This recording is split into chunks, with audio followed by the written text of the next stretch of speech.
Hello everyone, welcome to the student. पिछले कई दिनों से रेलवे को लेकर के जो एग्ज़ाम होते हैं, इसमें जो नोटिफिकेशन आता है और उसको लेकर के बहुत सारे यूट्यूबर्स, बहुत सारे टीचर्स जो है अपने अपने तरीके से अपनी अपनी बात रेलवे तक पहुंचा रहे थे। वीडियो के माध्यम से, ट्वीट के माध्यम से, अलग अलग तरीके से, चाहे उनसे मिल करके या फिर मेल कर करके सभी टीचर छात्रों की बातों को लेकर के अपने अपने तरीके से वीडियो बना करके या फिर ट्वीट कर करके रेलवे तक अपनी बात पहुँचा रहे थे। और हालाँकि रेलवे तक बात पहुँच भी गई है। उसी के रिगार्डिंग रेलवे ने जो है यहाँ पे एक नोटिस जारी किया हुआ है कि रेलवे के रिक्रूटमेंट को लेकर के, उसके एग्ज़ाम प्रोसेस को लेकर के, उसके बारे में हम थोड़ा सा यहाँ पे डिटेल में इन सब चीज़ों को समझने की कोशिश करेंगे। रेलवे ने इस नोटिस को कुछ ही घंटे पहले ऑफिशियल साइट पे अपलोड किया है, तो इसमें हम बात करते हैं क्या क्या चीज़ें यहाँ पे लिखी हुई हैं। सबसे पहले इन्होंने लिखा हुआ है कि big recruitment push railways give 9,000 jobs in Q1, plans 15,000 for financial year 2025 and 26। मतलब इन्होंने कहा है कि पहले तिमाही में इन्होंने 9,000 जॉब्स जो है उन्होंने रेलवे भर्ती के माध्यम से इन्होंने नौकरियां दी हैं। और उनका टारगेट है वित्तीय वर्ष 2025 और 26 में इनका टारगेट है 50,000 से ज़्यादा नौकरियां देने का इनका योजना है।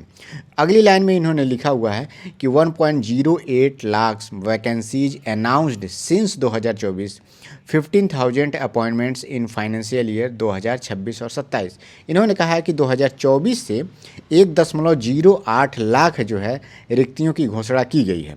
और ये कह रहे हैं कि वित्तीय वर्ष में ये 26 और 27, 2026 और 27 में भी इनके द्वारा 50,000 के और जो है रिक्रूटमेंट अपॉइंटमेंट्स किए जाएंगे। ये बात इन्होंने इस लाइन से कहा हुआ है। नेक्स्ट लाइन में इन्होंने लिखा हुआ है कि टू इंश्योर फेयर एग्जाम, मतलब जो है कि एक बहुत ही निष्पक्ष जो एग्ज़ाम है कराने के लिए railway is using Aadhaar for candidate authentication and use of jammers to eliminate scope of cheating through electronic devices. तो ये तो बात आप समझ गए होंगे कि मतलब सुरक्षित एग्ज़ाम कराने के लिए और निष्पक्ष एग्ज़ाम कराने के लिए रेलवे जो है आधार जो है ऑथेंटिकेशन भी यूज करती है। और उसके बाद से सेंटरों पे वो लोग जैमर्स का यूज करते हैं, जिससे क्या होता है कि इलेक्ट्रॉनिक डिवाइसेस के माध्यम से कोई चीटिंग ना हो पाए, उसको एलिमिनेट करने के लिए। ये बात जो है इन्होंने यहाँ पर लिखा हुआ है। जितने भी लोग रेलवे का प्रिपरेशन कर रहे हैं, सबसे पहले ज़रूरी चीज़ होता है उनके लिए प्रीवियस ईयर क्वेश्चन का सेट उनके पास होना। अगर आप बिगनर हैं तो सबसे पहले आप लोग प्रीवियस ईयर क्वेश्चन का सेट खरीदिए। सबसे पहले क्या है, आपके पास मैथमेटिक्स का पोर्शन होना चाहिए, क्योंकि देखिए आपके लिए हर एक एग्जाम में मैथमेटिक्स का पोर्शन है, रीजनिंग का पोर्शन है और सामान्य ज्ञान का जो पोर्शन है ये बहुत ही इंपॉर्टेंट होता है और सबसे ज़्यादा ये आता भी है। इसके लिए आप लोग मैथमेटिक्स का किरण पब्लिकेशन का ये बुक आप ले सकते हैं, जिसमें 10,000 प्लस क्वेश्चन का कलेक्शन है। जिस 2025 तक के जितने भी पेपर हुए हैं उन सब का इसमें कलेक्शन है और चैप्टर वाइज इसमें दिया हुआ है। तो ये बहुत अच्छी बात है। और सबसे बड़ी अच्छी बात है इसमें कि टाइप वाइज करके दिया हुआ है। तो हर एक टाइप से आप क्या करिएगा, 4-5 क्वेश्चन अगर आप इसमें से लगाएंगे तो आपका सारा टाइप भी कवर हो जाएगा और उसको नोट्स में भी लिखते रहिएगा, नोट्स भी बना लीजिएगा। सेम उसी तरह से आप लोग रीजनिंग का भी बुक ले सकते हैं, जिसमें 8,700 प्लस इसमें क्वेश्चन है।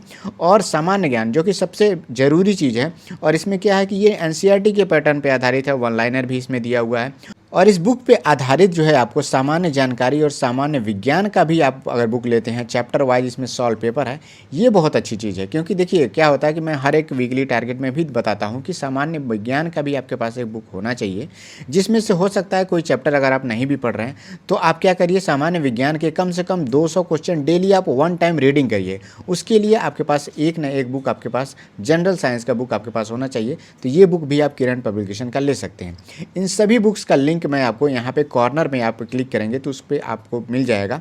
उसका लिंक मैंने यहाँ पे अटैच कर दिया है। आप चाहे तो डिस्क्रिप्शन में भी मैंने लिंक दिया है, वहाँ भी जा करके आप इसको परचेज कर सकते हैं। उसके बाद से इन्होंने लिखा हुआ है कि railway recruitment boards have since November 2024 conducted computer based test for more than 1.86 crore candidates for 7 different notification comprising 55,197। इस लाइन का मतलब उनका यही है कि रेलवे ने जो है सिंस नवंबर 2024 से अब तक जो है 55,197 वैकेंसी पर 1.86 करोड़ कैंडिडेट का जो है 7 अलग अलग नोटिफिकेशन के माध्यम से उन्होंने एग्जाम करवाया है। और this will enable RRBs to offer appointments to more than 15,000 candidates in financial year 2025-26। और इनका कहना ये है कि इसके बाद जो है आरआरबी वित्तीय वर्ष 2025-26 में 50,000 से अधिक अधिक अभ्यर्थियों की नियुक्ति कराने की मतलब इनका योजना है। यहाँ पे फिर लिखा हुआ इन्होंने कि more than 9,000 appointments have already been issued by RRBs in first quarter of this financial, मतलब जो है कि 2025-26 के पहले फाइनेंशियल ईयर मतलब पहले तिमाही में इन्होंने जो है 9,000 लड़कों की नौकरियों के लिए उन्होंने अपॉइंटमेंट कर दिया है, ये उन्होंने कहा है। दूसरा इन्होंने स्टेटमेंट कहा है कि the conducting CBTs for RRB exam is a huge exercise requiring lot of planning and coordination, मतलब जाहिर सी बात है कि सीबीटी एग्ज़ाम जो है बहुत बड़े लेवल पे रेलवे में होता है, तो इसके लिए उन्होंने कहा कि इसके लिए बहुत ज़्यादा प्लानिंग की ज़रूरत पड़ती है, कोऑर्डिनेशन की ज़रूरत पड़ती है। उसके बाद से इन्होंने कहा कि RRB have recently taken the initiative to allot exam centres closer to the candidates places of residence. ये तो बहुत अच्छी बात इन्होंने कहा है कि मतलब आगे जो है आरआरबी क्या है कि रिसेंटली ये एक्शन लिया हुआ है कि जो भी कैंडिडेट्स हैं उनका जो एग्ज़ाम सेंटर है वो उनके रेजिडेंस से आसपास में हो। वहीं उन्होंने अगली लाइन में लिखा हुआ है कि with special preference given to the female and पीडब्ल्यूबीडी कैंडिडेट्स, मतलब जो है कि अगर घर के पास में देना है तो उनमें सबसे पहली वरीयता दी जाएगी लड़कियों को, और जो फिजिकली दिव्यांग लोग हैं उनको सबसे पहले प्राथमिकता दी जाती है कि जहाँ उनका रेजिडेंस हो उसके आसपास में ही उनका सेंटर हो। उसके बाद से इन्होंने लिखा हुआ है कि this requires enlisting more exam centres and garnering more human resources to conduct the exam in a fair and transparent manner, मतलब इन्होंने कहा है कि इसके लिए ये सारे प्रोसीजर है, इसके लिए वो क्या कर रहे हैं कि एक से ज़्यादा मतलब अधिक से अधिक जो है वो सेंटर इनलिस्ट कर रहे हैं और अधिक से अधिक जो मैन पावर है उसका यूज कर रहे हैं, जिससे एग्ज़ाम जो है आपका फेयर और ट्रांसपेरेंट हो सके। फिर इन्होंने कहा है कि with 12 notification already issued for 10832, मतलब 1,08,324 वैकेंसियों के लिए since 2024 as per the annual calendar published by RRB, मतलब एनुअल कैलेंडर जो उन्होंने पहले पब्लिश किया हुआ था, क्योंकि एनुअल कैलेंडर को लेकर के भी सभी टीचर और सभी स्टूडेंट इसकी मांग कर रहे थे, तो उस बात का भी इन्होंने मेंशन किया हुआ है कि एनुअल कैलेंडर के आधार पे 2024 से इन्होंने 1,08,334 वैकेंसियाँ निकाली हैं, पब्लिश की हैं। अनदर मोर जो है 50,000 और appointments will be offer in next financial year 2026-27, मतलब 2026-27 में और वो लोग जो है 50,000 अपॉइंटमेंट देंगे।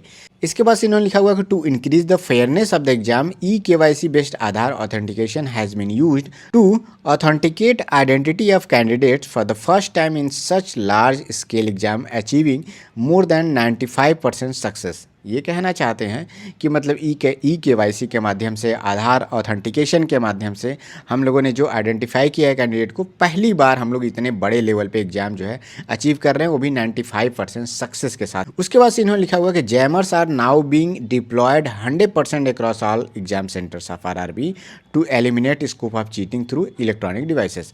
अब ये कह रहे हैं कि मतलब अब जो है हर एक सेंटर पे, मतलब 100% सेंटरों पे हम लोग जैमर लगाने की योजना बना रहे हैं, और ये इससे क्या होगा कि हम लोग एलिमिनेट कर पाएंगे चीटिंग जो इलेक्ट्रॉनिक डिवाइसेस की मदद से होती है। तो ये जो है कि जो भी लड़के, जो भी टीचर हैं जो अपनी मांग कर रहे थे, उसके अकॉर्डिंग इन्होंने अपना एक रिप्लाई दिया हुआ है रेलवे ने। और अभी तो देखिए आपके सामने साइको का पेपर है, और उसके बाद से जो है कि फिर से 2025 का भी नोटिफिकेशन आ गया है। अगर यही साइको का जो एग्ज़ाम चल रहा है ये 2025 वाले एएलपी की नोटिफिकेशन के आने से पहले अगर पूरा हो गया होता, पैनल आ गया होता और ज्वाइनिंग शुरू हो जाती, तो बहुत सारे ऐसे लड़के थे जो लोग दोबारा जो है 2025 का फॉर्म नहीं भरते। और क्या है, इस बार जो वैकेंसी आपका 9,000 के आसपास में है, जो कि पिछली बार आपका 18,000 के आसपास में वैकेंसी थी। तो ये इसमें क्या है कि जो लड़के पिछली बार 18,000 में लगभग सेलेक्ट होंगे, क्योंकि 18,000 लड़के सेलेक्ट तो होंगे ही होंगे, लेकिन उनके पास क्या है कि एक श्योरिटी नहीं है, तो वो लोग अगर एएलपी बनना चाहते हैं वो लोग फिर से जो है इस बार 9,000 वाली वैकेंसी में भी भरेंगे। ऐसे में क्या होगा कि जो अभी रेलवे कह रही है कि 1.86 करोड़ कैंडिडेट का हम एग्ज़ाम दिला रहे हैं, तो इसमें ये 18,000 लड़के जो ऑलरेडी सेलेक्ट हो जाएंगे इस वाली जो वैकेंसी 2024 वाली में, वो लोग भी आगे आने वाली वैकेंसी में फिर से फॉर्म भरेंगे, CBT 1 देंगे, CBT 2 देंगे। हो सकता है CBT 2 से पहले वो लोग सिलेक्शन ले जाएं। तो मैं चाहता हूं कि अगर CBT 1 से पहले इसका सारा रिजल्ट और ये सारी ज्वाइनिंग वाइनिंग हो जाएगी, तो भले ही उन्होंने फॉर्म भरा हो सकता है वो एग्ज़ाम देने ना जाए, और एग्ज़ाम देने न जाने से जो 9,000 लड़के जो सेलेक्ट होने वाले हैं अगली वैकेंसी में, उनको बहुत अच्छा खासा मौका मिल जाएगा। बीच में भी देखिए अगर वैकेंसीज बढ़ती है तो बहुत अच्छी बात होती है, क्योंकि इस बार 9,000 जो सीट है वो थोड़ा सा कम दिख रहा है एएलपी के देखा जाए तो। बाकी बाकी टेक्नीशियन में भी वैकेंसी कम दिख रही है। अगर रिवाइज करते हैं, वैकेंसी थोड़ा सा इंक्रीज़ करते हैं तो वो तो लड़कों के लिए बहुत अच्छी बात होगी, क्योंकि ये थोड़ा सा कम हो जाता है 9000 सीट के लिए। अगर किसी जोन में देखेंगे तो किसी जोन में 300, 400, 500, किसी किसी जोन में तो डबल डिजिट में है, तो ये थोड़ा सा उसमें कंपटीशन बहुत ज़्यादा बढ़ जाता है, कट ऑफ बहुत ज़्यादा हाई चला जाता है। लेकिन अगर किसी उस जोन का जो 80 सीट अगर मान लीजिए है, तो उस जोन में लाने वाला जो लड़का 90 नंबर पे रैंक पे होगा, भले ही उसका सिलेक्शन नहीं होता, लेकिन वो लड़का मुझे लगता है कि उसने बहुत मेहनत किया है, वो गलत जोन में आ गया और इसका अंदाज़ा किसी को तो मिलता नहीं है। तो अगर वैकेंसी बढ़ती है तो बहुत अच्छी बात होगी। बाकी मैं आप लोगों से यही कहूँगा कि आप लोग प्रिपरेशन जो है लगातार करते रहिए। जो लोग 2024 वाले में CBT 1 नहीं क्लियर कर पाए या फिर CBT 2 में उनका बहुत अच्छा स्कोर नहीं रह पाया है, तो वो लोग 2025 की वैकेंसीज़ में जो भी वैकेंसीज आपके सामने आ रही है, चाहे NTPC हो गया, चाहे CBT ALP का हो गया, उसके लिए बहुत ही मेहनत से आप लोग पढ़ना शुरू कर दीजिए, टेस्ट सीरीज देना शुरू कर दीजिए। इस वीडियो में इतना ही, मिलते हैं नेक्स्ट वीडियो में। Thank you, all the best.